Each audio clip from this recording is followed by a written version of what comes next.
elections. But moving forward now, let's face the topic of the day. And joining us is David Alozie. He is the founder and chief innovation officer for Disruptive Innovation Lab and Wired Tooth Technologies Limited, which has some few awards-winning state startups under his portfolio. David joins us from our Lagos studio. David, it's a pleasure to have you join us today on the show. Thank you very much, Victor. It's a pleasure being here. Absolutely. It's a pleasure having you as well. So, AI has been pretty much on the lips of every techpreneur, tech enthusiast, and of course, we keep hearing about AI and the future of work. But we now are beginning to see that, governments are beginning to come together. Like I said earlier in my intro, there was a convention of governments, the US, China, which happened in the UK, coming together to discuss the threats and the positive impacts that AI can actually come into place. But first of all, just give us a brief history, let me put it that way, of how we got here and how AI is now taking over and making changes in pretty much every aspect of our life. All right, thank you very much, Victor. Of course, AI has been there with us for some years, and you want to maybe sign up with some bank application. The AI is able to check your liveliness if you're somebody out there, or sometimes some of these social media platforms could use AI to be able to recommend the right contents to you. So, for example, you go to some video reeling platform where you just watch a few videos and the AI is able to understand your preference without you trying to impute the kind of videos you want to watch. The AI is able to understand and recommend videos that are in line with what you are looking at. So AI has been there with us for so long. In fact, AI is used in fighting terrorism in some other countries. AI is believed to be used in elections and so many other things. But the problem with AI then was that AI was not democratized. Not everybody had access to AI. Not everybody could really afford what it takes to have a good AI. But back then, it's getting to 1 year, last year, November 30th, where the product was launched by OpenAI, ChatGPT. That changed everything. And within a few days, they broke the record of user-based acquisition. Within a few days, they got millions of users, which broke the history in the tech industry. And what happened is that, ChatGPT is powered by a large language model called GPT-3 then, GPT 3.5 then. And what it does was that it's able to generate content, help you write proposal, generate any kind of content you want, as if you had a consultant sitting there with you trying to, do those things then. So what happened is that everybody had access to it. And if you looked at the numbers then, even in Nigeria, we will notice that the search for AI grew by over 300% of Google search. So what happened was that every brand, from Google and everybody, were on their toes trying to see, how could we beat this? Because millions of people were using it, were talking about it. People saw what it could do. There were a lot of tension, a lot of threats, and different organizations restructuring, trying to add AI to their product and all that. And presently, every month, every 3 months, things are changing. You're not even sure what's going to happen in the next 2 months. Technologies are coming to make AI better, making you have more hardware that could provide AI at a low cost. So a whole lot of things is happening there in the past 1 year, and a whole lot have happened, and more is still going to happen. So that is. All right, very well. Let's look at the threats. Which is one of the things that people are quite concerned about, and perhaps one of the reasons why they held that conference in the UK. Let's look at threats that, of course, we know that the possibilities are pretty much limitless and endless, so to speak. Now, the positive possibilities, but we're not looking at the negative. People are not, I don't think we have a sense of what ChatGPT or any of those AIs can be used, to do. For instance, deepfakes now. Deepfakes can easily be concocted with any of the open AI, platforms that we have. Google is opening. Google has its own, like you said. We have Bard. There are a couple of them out. So, the threats. How do you identify those threats? Okay, so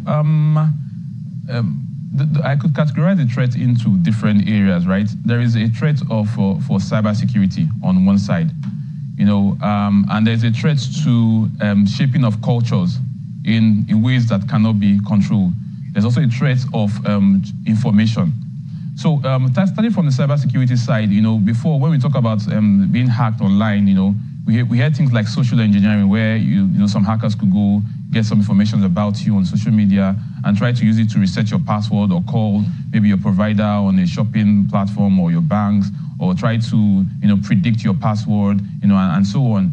Those are one level, and several organizations have put several structures, to fight that. But with deepfake, we have somebody using AI to probably get some few seconds of your voice, and is able to clone your voice, and is able to clone even like your thinking pattern, your speaking pattern, or is able to get a picture of you, and is able to generate some videos of you saying some words, and all that. So even with the technology where financial institutions are trying to, do a liveness test to understand that if it was you, or facial recognition, that poses a new kind of threat. So it makes cybersecurity, which is already hard, a bit tougher, because technologies are there, to make people to impersonate anyone as much as they can. And the technology is getting more democratized, and it's getting more into the hands of people, which is why, we have a lot of conferences happening in the UK, and this executive order that was given by the US government, to actually control this thing. Then another thing, a threat about AI is that AI, right now, just the way in the past where you want to, before we had Google search and the rest of them, people had to go to the library to get information. But a time came, people say, hey, just Google it. And so in a way, it now became as if it's like a source of truth in a way. So what happens is that some of these large language AI models that people use are being trained using some data which are might not cover so many areas. And so to say, it becomes a bit biased, not intentionally biased, because you only train large language models based on the data you have.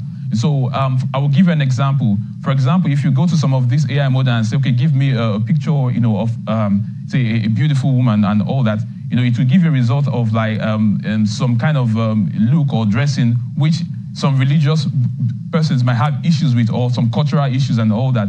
So those are some kind of threat. And there's also a scale of AI, hand taking over one or two things and all that. So in a way, it's going to affect culture, it's going to affect thinking, source of truth. Cybersecurity is going to be very high, So there is a lot that needs to be done in us trying to, manage the narratives and even have our own models that truly represent what we want it to be in the future. All right, correct. Let me quickly read out a quote from the Nigerian Minister for Communications, Innovation, and Digital Economy.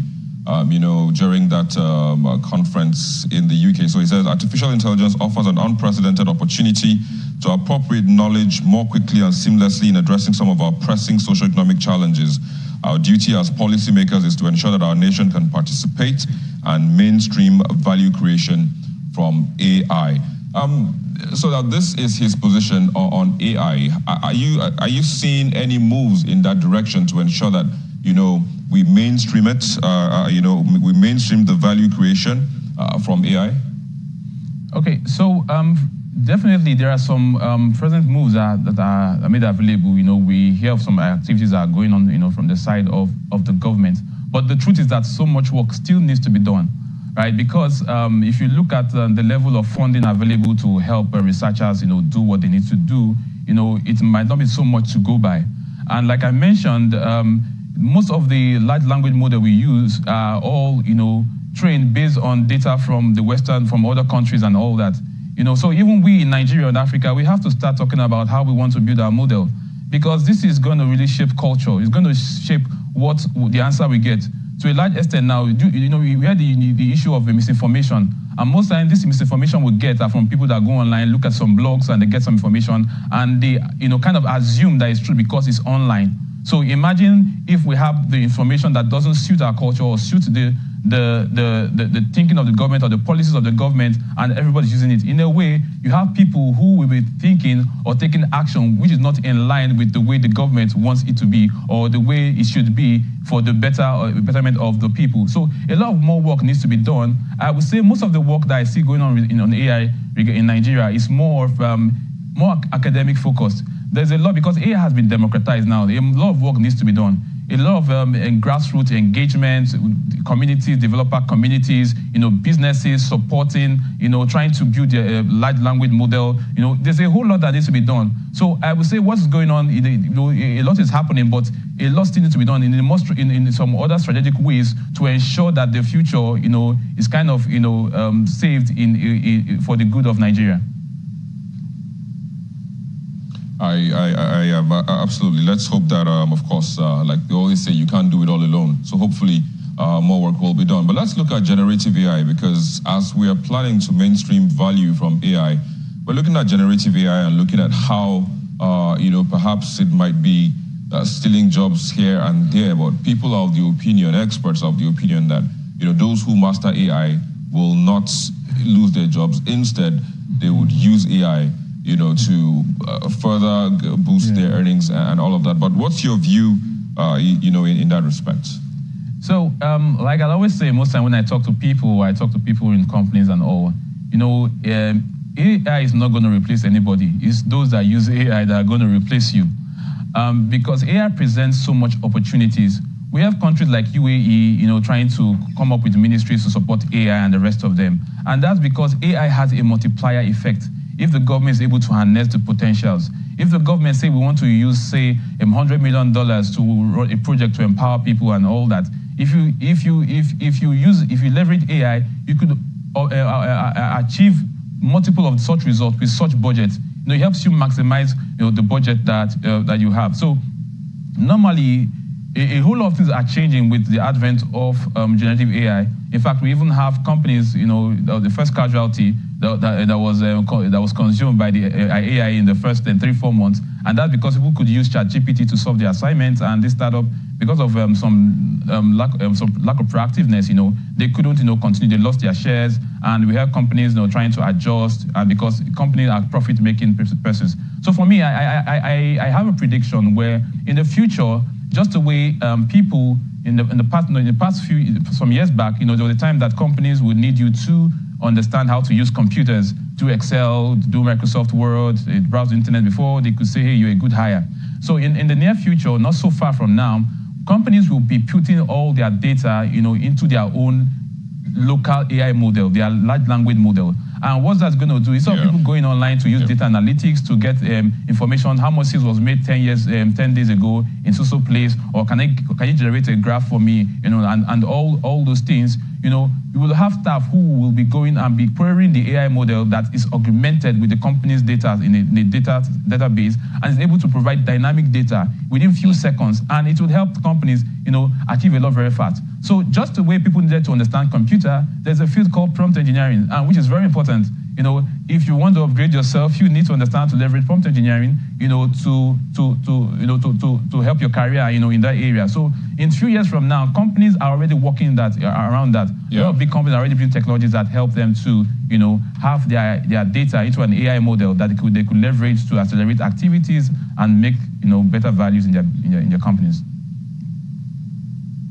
Oh, well, let's hope that not only companies will adopt AI, but also individuals will as well, to better themselves, better their earnings, and of course, just find the good in AI, and use it for the betterment of themselves, their families, their businesses as well. But I would say thank you for joining us on the show today, David Alozie, for sharing your thoughts and sharing your thoughts, of course. Thank you very much, Victor. Always a pleasure, always a pleasure. Thank you again for joining us. Absolutely, anytime.